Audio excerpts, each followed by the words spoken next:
Hello dear student, इस video में हम पढ़ेंगे बायोमॉलिक्यूल से रिलेटेड जो हमारे क्वेश्चन आते हैं, थ्योरेटिकल क्वेश्चन।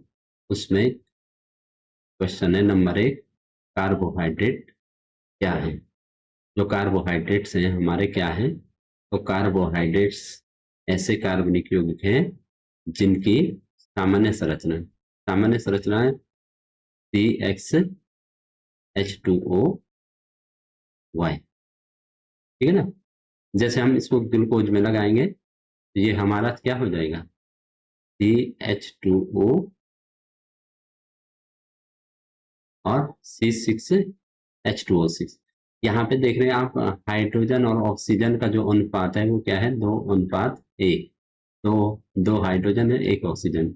ऐसे ग्लूकोज में भी देखेंगे 6 2 12 और 6 1 6। तो ये C6H12O6 होता है ना ग्लूकोज, C6H12O6। तो इसको भी हम जल के अणु के रूप में इस प्रकार लिख सकते हैं कि जल योजित यौगिक के रूप में लिख सकते हैं। ये देखो 6 1 6, 6 2 12, ठीक है। यहाँ पे भी जो हाइड्रोजन ग्लूकोज में भी हाइड्रोजन और ऑक्सीजन का जो अनुपात आ रहा है, तो अनुपात 1। तो शुरू में जो कार्बोहाइड्रेट की जो डेफिनेशन थी वो यही थी कि कार्बोहाइड्रेट ऐसे कार्बनिक यौगिक हैं जिनकी सामान्य संरचना CxH2O, इसको समझ गए होंगे। इस प्रकार जल के अणु में क्या होती है, हाइड्रोजन और ऑक्सीजन के बीच 2:1 का अनुपात होता है। ऐसे ही इन यौगिकों में भी ग्लूकोज, फ्रुक्टोज, इनमें इसी प्रकार शुरू में जो कार्बोहाइड्रेट्स के जो मॉलिक्यूल मिले, कार्बोहाइड्रेट के जो सूत्र हैं उनमें यही फॉर्मूला लगा। लेकिन कुछ टाइम बाद जो और कार्बोहाइड्रेट के जो अणु मिले, जटिल अणु, तो उनमें ये जल योजित जो यौगिक के रूप में उनको हम CxH2O जैसे सूत्र में हम उनको नहीं लिख पाए। इसलिए आजकल इनको क्या क्या क्या कहते हैं, पॉलीहाइड्रोक्सी पॉलीहाइड्रोक्सी एल्डोज और पॉलीहाइड्रोक्सी कीटोज, इस प्रकार से इनका नामकरण है। पॉली एल्डोज जिनमें एल्डिहाइड समूह पाया जाएगा, फंक्शनल ग्रुप एल्डिहाइड जैसे ग्लूकोज में।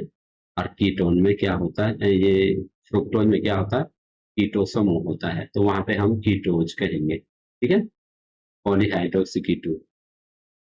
अर्थात इनमें जल योजित यौगिक भी, इन्हें क्या कहा जाता है, जल योजित यौगिक। जो हमने कहा शुरू के जो यौगिक थे वो जल योजित यौगिक थे। इनमें मुख्यतः कार्बन, हाइड्रोजन और ऑक्सीजन पाए जाते हैं। ये सभी जानते हैं कि कार्बन, हाइड्रोजन और ऑक्सीजन इनमें पाया जाता है। जैसे हम कह रहे हैं C6H12O6, है ना। इस प्रकार के जो यौगिक होते हैं, कार्बोहाइड्रेट होते हैं, कार्बोहाइड्रेट में जनरली ये पाया जाता है। हाइड्रोजन और ऑक्सीजन का अनुपात आमतौर पर क्या है, तो अनुपात 1 होता है, पानी जैसा है। इनमें भी वही होता है, हाइड्रोजन और ऑक्सीजन का अनुपात अभी ग्लूकोज में देखा ना। अगर हम इस फॉर्मूले में लिखेंगे C6H2O6, तो ये ग्लूकोज को हम लिख सकते हैं, फ्रुक्टोज को भी ऐसे लिख सकते हैं, 6 2 12 हो जाए, C6H12 हो जाएगा और O6 हो जाएगा। तो अनुपात 2:1 ही होगा। चाहे हम यहाँ पे 12 लिखें, यहाँ पे 6 लिखें, अगर 12 और 6 भी लिखते हैं तो तब भी 2:1 ही आ रहा है, ठीक है। अब इसके बाद है कार्बोहाइड्रेट की, आप डेफिनेशन समझ चुके हैं। अब इनके मुख्य कार्य क्या है। कार्बोहाइड्रेट के मुख्य कार्य है जीवन का प्रमुख ऊर्जा स्रोत है, एनर्जी गिविंग फूड है ये, एनर्जी गिविंग फूड। एनर्जी मिलती है ना ग्लूकोज, कार्बोहाइड्रेट से। अब कोशिकाओं की संरचना को भी, जैसे सेलुलोज आप जानते हैं, प्लांट सेल है, या प्लांट सेल में जानते हैं ये सेलुलोज की बनी होती है, जो उसकी कोशिका भित्ति होती है। और ऊर्जा का भंडारण, ठीक है ना। स्टार्च और ग्लाइकोजन होता है एनिमल में, जो उसके लीवर में होता है, और प्लांट में होता है स्टार्च के रूप में स्टोर्ड होते हैं, ये समझ रहे। ग्लूकोज की संरचना, स्ट्रक्चर, ग्लूकोज C6H12O6 एक एल्डोहाइड्रोज है, 6 कार्बन वाला एल्डिहाइड शर्करा है। ग्लूकोज की खुली श्रृंखला जो संरचना है वो आप यहाँ पे देख सकते हैं कि CHO ठीक है ना। ग्लूकोज में क्या होता है, CHO, 6 कार्बन होते हैं, 1 2 3 4 5 और 6, 1 2 3 4 5 और 6, 6 कार्बन इसमें होते हैं, समझ रहे हैं? क्योंकि ग्लूकोज में एल्डिहाइड समूह होता है, तो इसलिए हमें एल्डिहाइड यहाँ पे दिखा दिया। ये देखो यहाँ पे, ये ग्लूकोज की संरचना देखो।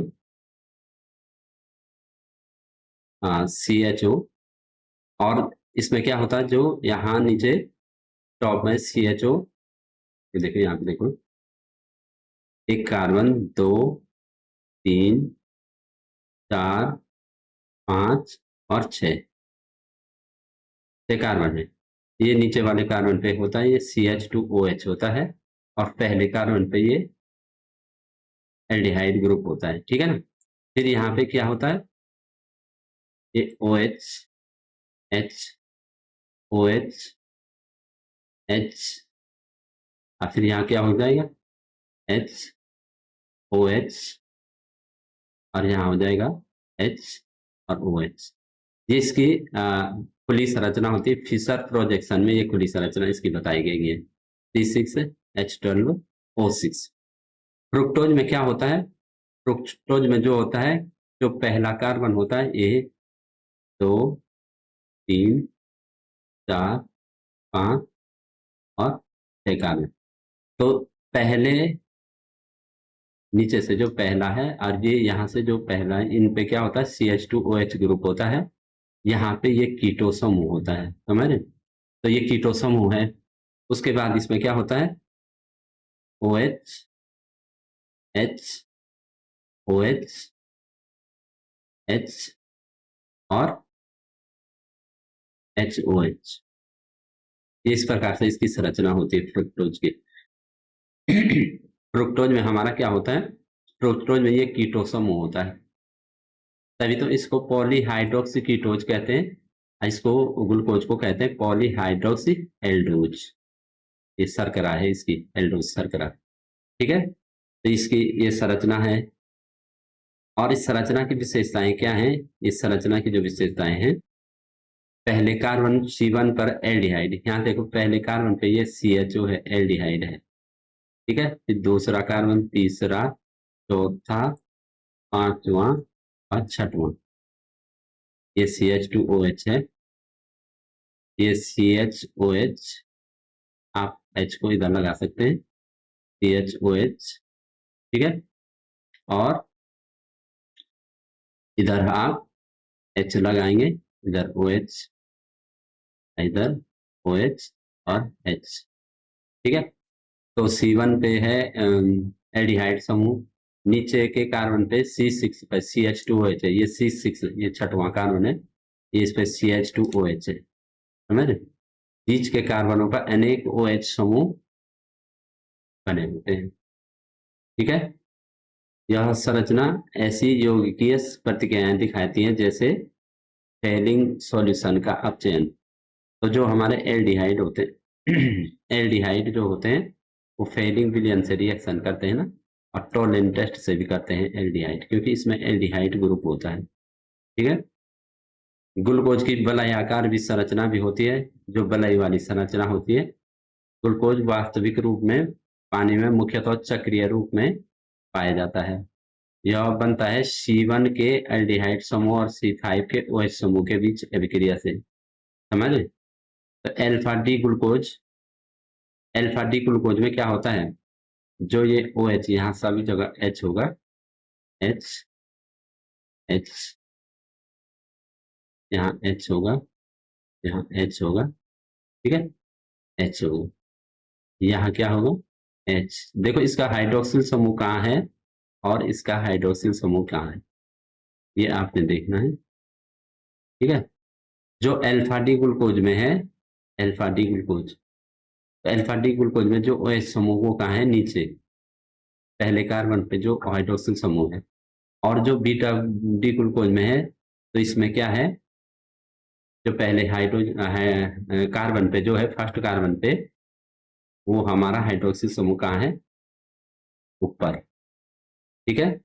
जो देखो अल्फा रूप में C1 पर OH समूह नीचे है और बीटा डी ग्लूकोज में चक्रीय संरचना में OH समूह ऊपर होता है। देखो ये अल्फा अल्फा में ये OH समूह नीचे है और बीटा